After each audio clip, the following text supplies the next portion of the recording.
निधि नित्या जी, इससे पहले कि मैं इनसे सवाल करूं, इनकी कुछ पंक्तियां हैं मेरे पास। उड़ते परिंदों से प्यार है मुझे, कैद में तो मुर्दा जिस्म होते हैं, वाजिब है तेरी यादों का शुक्राना, एक ख्वाब से में उम्र तमाम हो गई।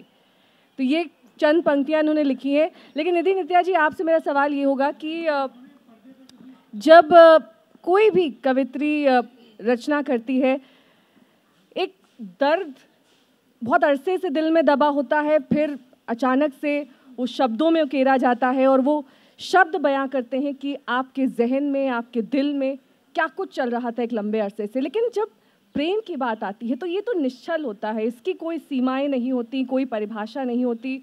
इसमें कई बार शब्दों के बाण सीधा दिल में घर कर जाने चाहिए। ऐसे में जब आप अपनी रचनाएं लिखती हैं तो क्या कुछ चल रहा होता है आपके मन में?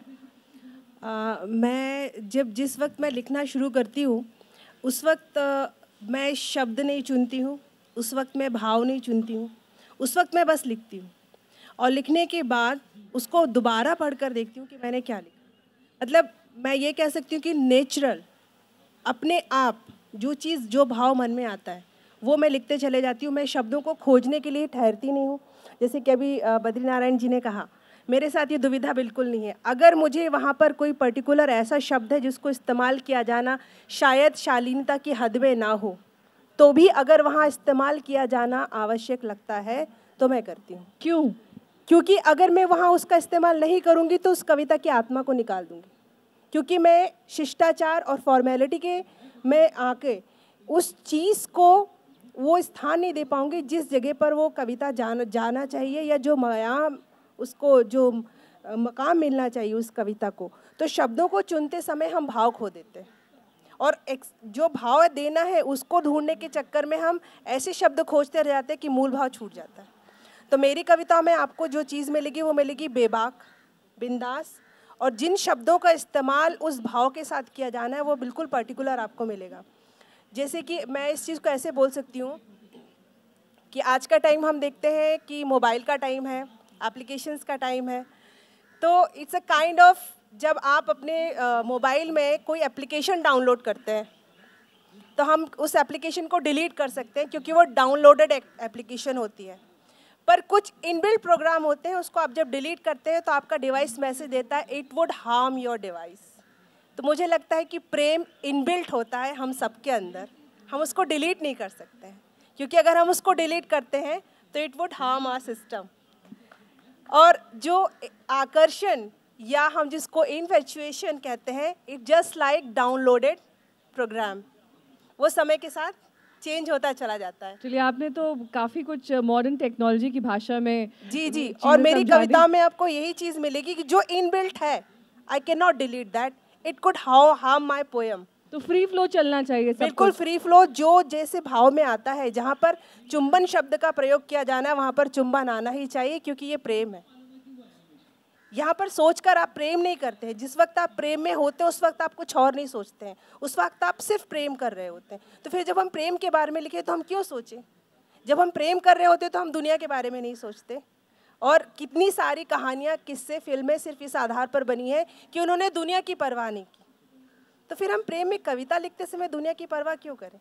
तो प्रेम पर बहुत कुछ कहा जा सकता है, बहुत कुछ लिखा जा सकता है और इसे इस 45 मिनट के सेशन में सम्मिलित करना शायद मुमकिन ना हो। लेकिन निधि नित्या जी, आप भी कुछ पंक्तियों के साथ तैयार हैं और अगला मैं आपसे ये अनुरोध करूंगी कि आप ये पंक्तियां हमारे समक्ष रखें और बताएं कि आपके शब्दों में प्रेम और प्रेम से जुड़ी वो तमाम बातें किस तरह से आप सम्मिलित करती हैं।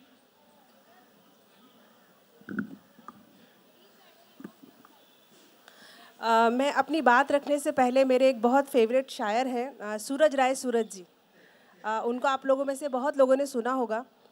तो प्रेम में एक बात की जाती है कि मैं तुम्हारे लिए ये कर दूंगा, वो कर दूंगा, या तुम मेरे लिए ये कर दो, वो कर दो। तो इसके लिए सूरज दादा बोलते हैं, फरिश्ता या खुदा होने से मैं इनकार करता हूँ। ये उनके प्रेम के इन भावों को मेरी तरफ से नमन है, इसलिए मैंने सोचा आप लोगों के साथ शेयर करूँ।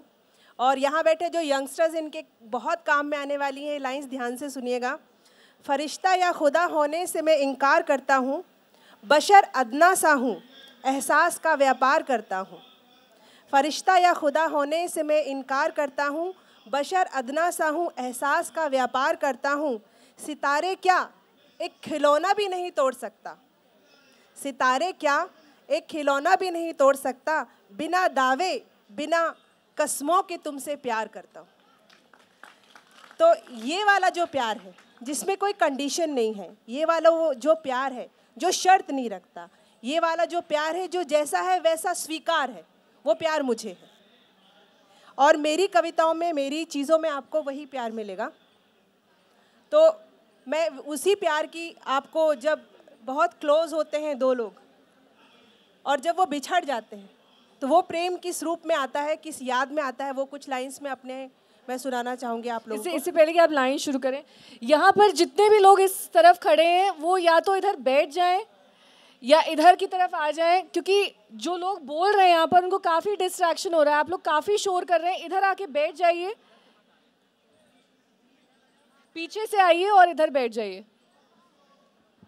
जी निधि नित्याज, मेरी जो ये कविता है इसका एक फेसबुक पर पेज चलता है, एक कसी हुई कहानी के अंश।